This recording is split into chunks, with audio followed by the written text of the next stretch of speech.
परिक्रमा आगे से, गुरुजन की परिक्रमा आगे से, तीर्थ की परिक्रमा आगे से, पर हिंदू धर्म में एक परिक्रमा ऐसी है जो पीछे से चालू होकर पीछे विराम होती है, वो गौ माता की परिक्रमा है। गाय की पूंछ से चालू होकर पूंछ पर विराम होती है, क्योंकि इसने झूठ बोल दिया। और केवल एक बार झूठ नहीं बोला है गौ माता ने, 2 बार बोला। राम जी जब बन गए, फाल्गु नदी के तट पर भी गौ माता ने झूठ बोल दिया। सीता जी का श्राप लग गया, तुम झूठ बोल रहे। इसीलिए हमारे हिंदू धर्म में ऐसा नियम है, गौ माता के लिए अलग से पात्र रखा जाता है। पहले अगर आप लोग राजस्थान साइड में कभी गए होगे, मारवाड़ में कभी गए होगे, तो आप लोगों ने ध्यान दिया होगा, घर के बाहर पत्थर का इतना बड़ा कुंडा रखा रहता था। उस कुंडे में भोजन ले जाके डालते थे, गाय उसे खाती थी। घर के पात्र को झूठा नहीं करने देते थे, घर के पात्र को झूठा नहीं करने देते थे, क्योंकि वो पात्र अगर गौ माता झूठा कर देती थी, फिर उसमें गंगा जल भर कर रखो, 7 बार अग्नि में तपाओ, फिर 3 बार गंगा जल भर कर रखो, तब वो पात्र घर में कार्य लेते थे, पर भगवान की सेवा में नहीं जाता था, क्योंकि झूठ बोली है, झूठ बोला है।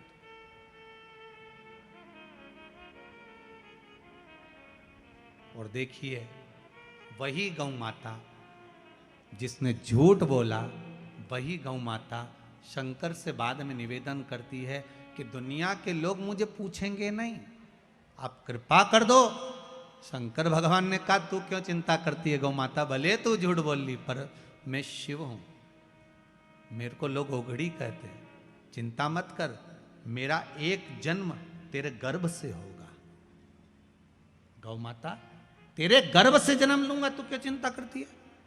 और आप सबने कथा सुनी होगी, गौ माता जब अपने पुत्र मनोरथ को दूध पिला रही थी, गाय जब अपने बेटे मनोरथ को दूध पिला रही थी, तो कामधेनु गाय जब दूध पिला रही अपने पुत्र मनोरथ को, तो वो दूध का फेन उड़ गया था, उड़कर वो शंकर भगवान के ऊपर चले गया था। शिव जी के ऊपर जैसे ही गाय के दूध का फेन गया, झूठा फेन चले गया, जाते से ही शंकर भगवान उठकर खड़े हो गए। गौ माता को लगा कि भोलेनाथ मेरे पुत्र को मार देंगे। शंकर जी ने इशारा करा, गौ माता ने मुख को खोला और तेज श्वास ली। श्वास लेते से ही शंकर भगवान को गाय निगल गई। शिव जी गौ माता के पेट में जाकर बैठ गए। 7 रात्रि तक भगवान शंकर गौ माता के पेट में बैठे रहे।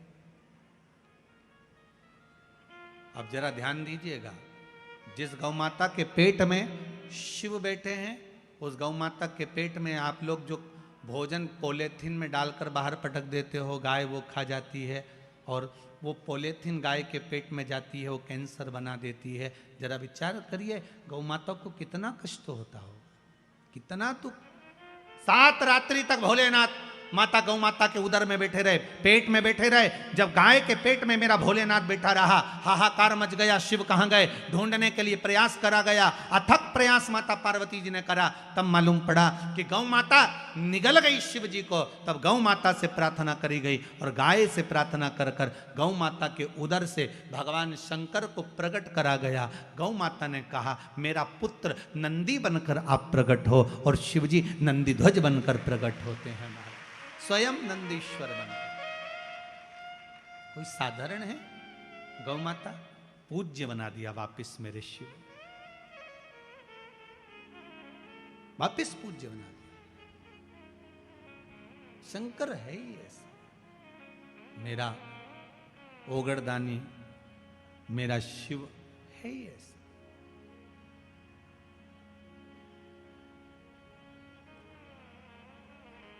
बेलपत्री में ये जो 3 पत्तियां होती हैं, कभी कभी 5 पत्ती की भी बेलपत्र होती है, कभी कभी 6 पत्ती की भी होती है, 4 पत्ती की भी होती है।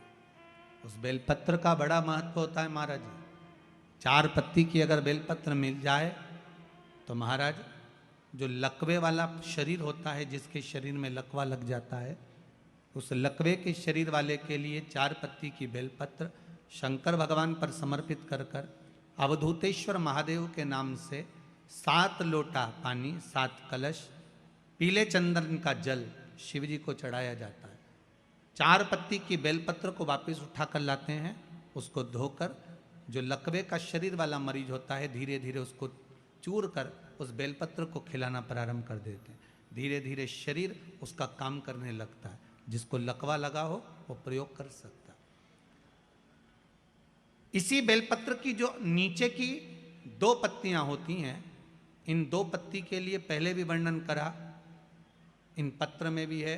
किसी माता को इंजेक्शन लगते थे, इंसुलिन लगता था, पर बेलपत्री के सेवन करने से उनको अब इंसुलिन की जरूरत नहीं है शुगर लेवल में। बेलपत्री की जो पत्ती होती है, नीचे की दोनों पत्तियां, इस पर केसर से आप चंदन का तिलक, केसर का तिलक लगा लें। और भगवान शंकर का जो शिव जी के 13 बच्चे हैं, शंकर जी के कितने बच्चे हैं? 13।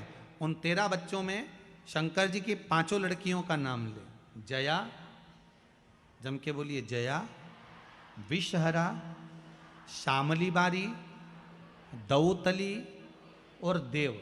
ये शंकर जी की 5 लड़कियां। इन 5 लड़कियों का नाम लेकर एक एक बेलपत्र को शिव जी पर समर्पित करना प्रारंभ कर दें। 5 या 7 बेलपत्र ले लें, उसको समर्पित कर दें, उसको लेकर आए। जब बेलपत्र शुगर वाला व्यक्ति या बीपी वाला व्यक्ति या थायराइड वाला व्यक्ति खाए, तो एक एक बेलपत्र सबसे पहले नीचे की पत्ती को तोड़ ले, जो नीचे की 2 पत्तियां, इसको तोड़कर खाना प्रारंभ करे। फिर आखिरी में ऊपर की पत्ती को खाए। 3 दिन लगातार कर कर देखिए, शुगर लेवल में आ जाएगी। अभी तो कथा चल रही है, आज तो दूसरा ही दिन हुआ है, खाकर तो देखो, 4 दिन तो हम भी यहीं हैं, तो शुगर लेवल में आपको मिलेगी। शिव का स्मरण करिए। पर शंकर भगवान की 5 लड़कियों के नाम मत भूलना। पहली, जम के बोलो जरा, जया। दूसरी, विषहरा। तीसरी, श्यामली बारी। चौथी,